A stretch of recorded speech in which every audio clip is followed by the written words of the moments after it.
Hello, ladies and gentlemen. I guess this is going to be my third vinyl video that I make. And what I decided to do is my first intro video I made for vinyl, I kind of like briefly glossed over my collection and its shelving and stuff like that. So you could see that I have a substantial record collection, vinyl records. Virtually all of them are LPs. I didn't spend too much time on 45s and things like that, but that's okay.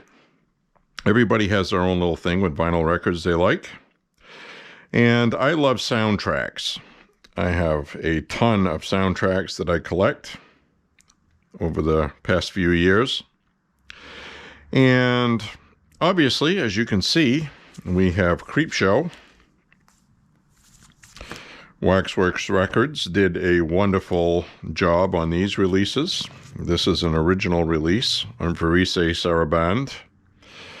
I don't even know if I'm pronouncing that properly. Verise. So we'll take a look at the original first. One of my favorite horror movies also.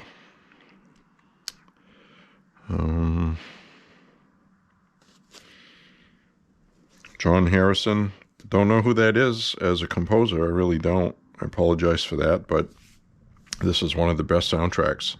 Very memorable, and a lot of synthesizer in it. And there's some scenes here from the movie. Hal Holbrook and Leslie Nielsen. There's just so many great people in this movie. Great short stories, great cast. Adrienne Barbeau. And George Romero directed it. So, fantastic soundtrack and a fantastic movie. So, if you notice on here, you'll notice things like a Carrie poster, Dawn of the Dead, The Shining. So, Stephen King stories and George Romero. So, Stephen King is also plays Jody Verrill, the main idiot. And true to his character. So all of my vinyl records are bagged. This prevents ring wear. So whenever you see one of my vinyl LPs that have ring wear on here, from ring wear occurs when you have it in your collection like this, you pull it out to play it, it's always rubbing. So the proudest points is always what wears out, which is the perimeter of the vinyl LP inside, which you can see a little bit of ring wear right here. And that is basically how you grade covers, dings on the corners, things like that. But I have an old saying I use for my vinyl records. I don't listen to the covers. And covers are very important to some people. They need to be as pristine as possible. I don't think I've ever seen a pristine cover, even on a brand new album that you buy. It's virtually impossible to keep it brand new. And it actually starts getting damaged when they package them. They put shrink wrap on them. It kind of helps to round out some of the corners sometimes. It's just one of those things. I think people make too big a deal out of it. But the Verise Sarabande label is what I wanted to show you. And this is the original poly liner, which has split, as you can see. This vinyl LP is in excellent condition. And as you can see, like I always mention, I'm so used to flipping records. This is like nothing to do now. You don't want to touch them on the edges and get oils on there, because that will deteriorate the plastics over time if you leave those fingerprints on there, because you have oils in your fingerprints, and this is a petroleum product and it interacts with each other. So basically, I keep a finger on here and you just kind of flip them and try not to let them slip. So anyway, That comes just from years of handling them. A lot of people fight with these plastic inner sleeves, and I probably will too, because I'm going in the wrong way and it's already split. So what I might do is replace this one. I have several clear poly sleeves that I bought from Disc Keeper. Very reputable company, by the way, if you're looking for poly sleeves that won't ruin records. And there are some cheap poly ones made in China that you do not want to own. And what I mean by poly is the clear inner sleeve we saw in this one, and also this poly bag on the outside. There are some plastics that emit vapors, and you have it in your collection, and those vapors go inside here, and they infiltrate inside the cover, and they cause what's called misting on the records. It has a chemical reaction with the vinyl LP itself, and then you end up with this misting on there with these rough imperfections or spots. Sometimes you'll see little divots that look like fisheye kind of effect. And that's caused by these poly bags that are not the proper type. There's plenty of information online about finding the proper type, but I would recommend Disc Keeper for one thing. Everything they have on their website is safe for your vinyl records. Highly recommended. It's also affordable. They've been in business for a while. They're trusted. I have my entire collection either in Disc Keeper inner sleeves or outer poly bags. So anyway, a lot of times when I get a vinyl LP, I'll take the hype sticker off and put it on the outside. I like to keep these.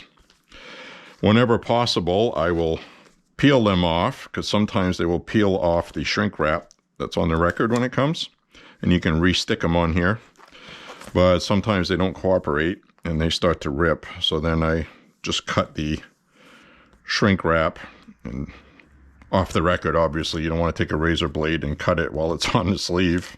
That would be insane. But a lot of people go, well, why do you have multiple copies of the same thing?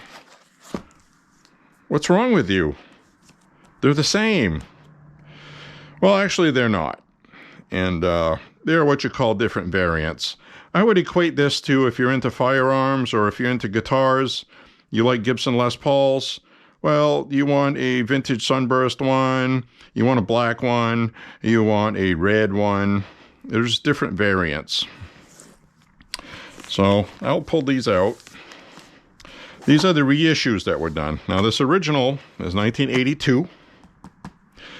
Very collectible, sort of. This one in this condition is probably worth $70, maybe $80, I think. These are very collectible now too. They have reissued this though, but this is one of the, you can tell one of the reissues. I'll get to that in a moment when I get to it. But you'll see an insert like this. The original first run of these didn't have those. Those were inserted on their reissued ones, I believe. I could be wrong on that, but I'm pretty sure that's what I remember from memory. And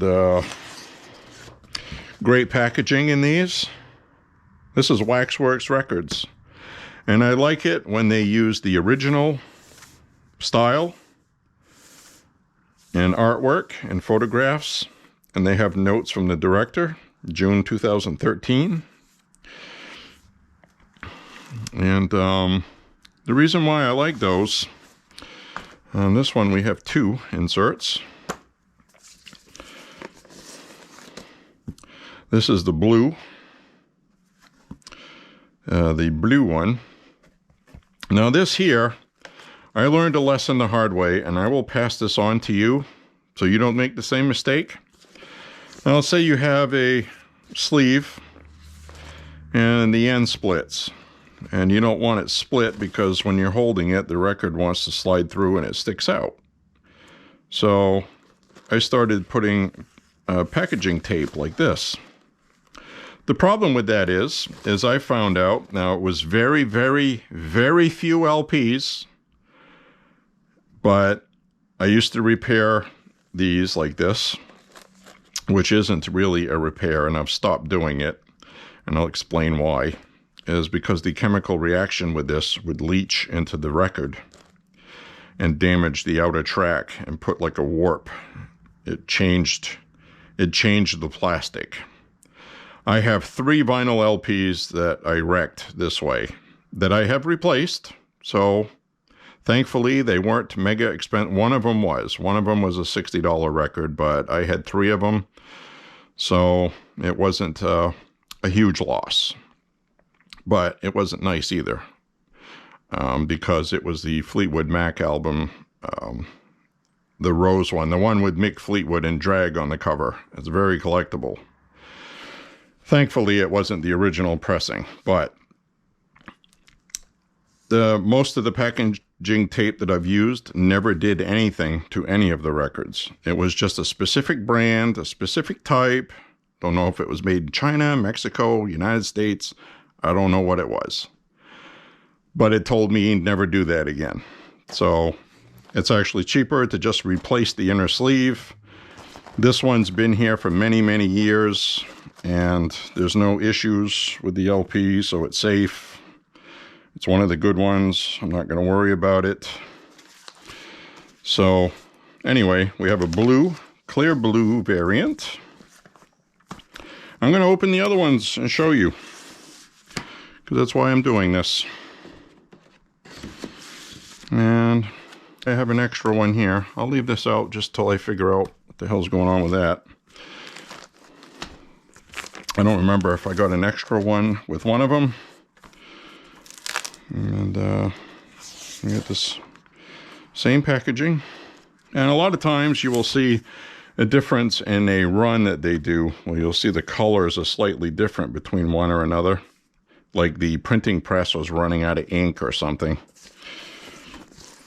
Now this one here is kind of a marbled, clear, blue marbled splatter kind of thing. I don't know how well you could see that. Pretty cool, pretty cool. I don't remember what variant this was. I think I had a subscription to Waxworks at the time, so one of these is probably a subscriber variant, which makes it more collectible. And we got one of their postcards in here they must have sent to me. And it doesn't have the insert. So I think this is one of the ones that did not have the insert. There we go. So what I think I'll do is I will take one of these extra ones and put it in here. I think I had kept it separate because it didn't come with one, and I just wanted to be a perfectionist, but it's really not necessary. So now we'll get into this one. And this is how Waxworks marks their different variants. They'll put this sticker on the back side, usually around here. When you get it with shrink wrap, it'll be color coded, and that's just for them because they'll have a whole bunch inside their factory where they do these mailings and they ship them out, and they'll tell them it's either a subscriber or, like this one's got the red. So I think that's a subscriber variant actually. And then this one here is kind of a clear green with inky. Pretty cool. Great sounding pressing. And YouTube is really funny about music that's in your videos. I'd love to have a little bit of background music from this album playing, but I ain't gonna chance the censors. Now this one here does not have an insert. And this is one of the original. This is one of the original ones because I recognized a variant. So this is an original pressing. That's a subscriber variant. And this one, I don't know what it is. But now we're going to move on to Creepshow 2. I can get this on here. So these larger size, like this is a good example of it. I'll put that on there later. That is an example of these oversized, high-quality, thick cardboard covers. They're heavier and thicker than most covers, and because of that, most of these sleeves have a difficult time fitting on them.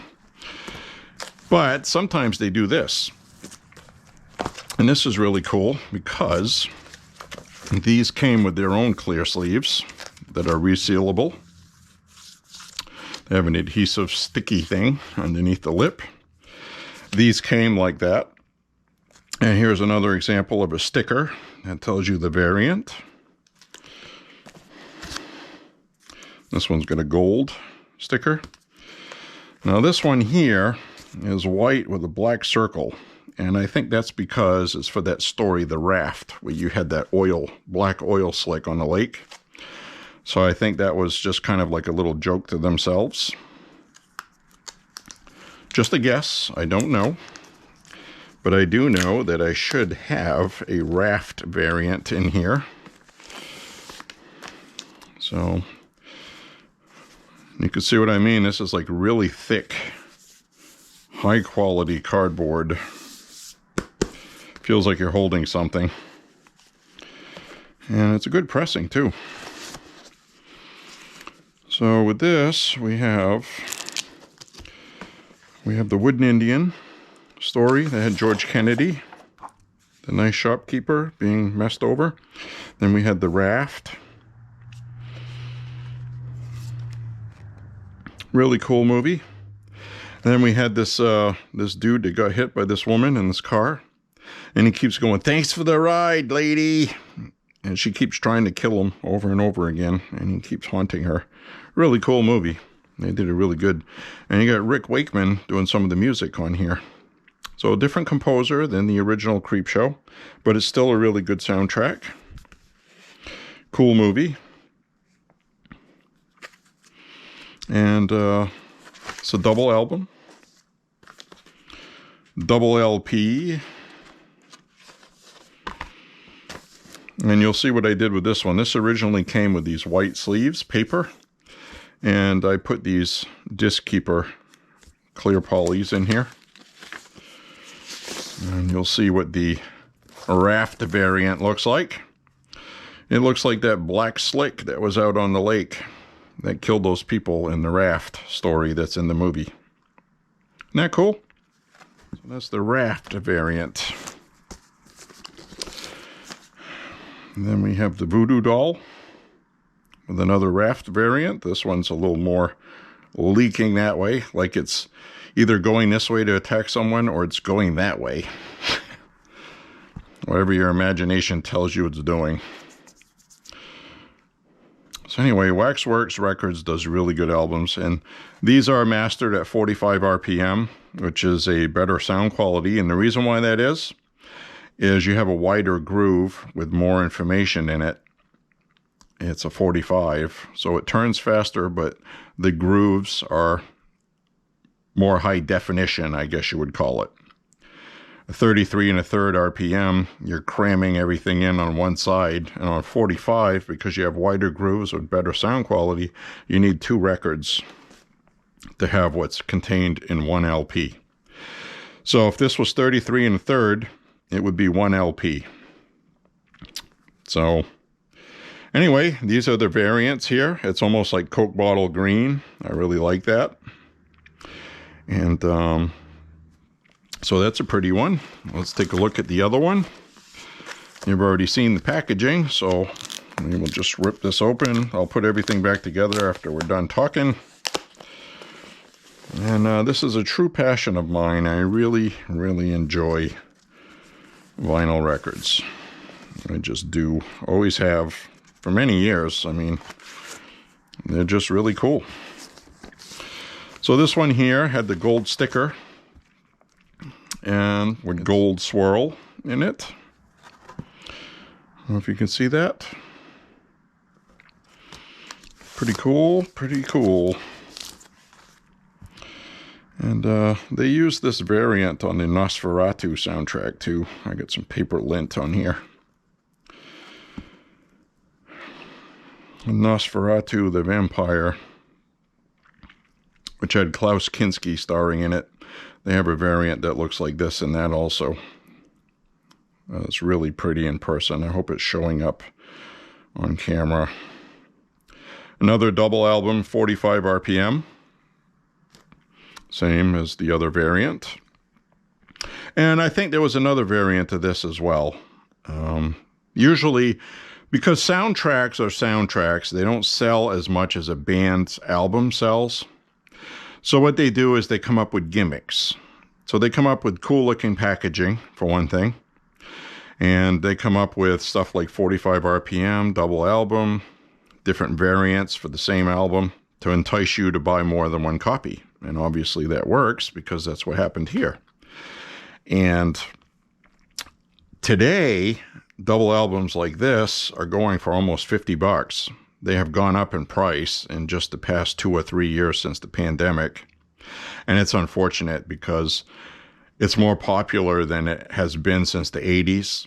More people are buying it. The price should be going down. So to me, it looks like they're trying to profit.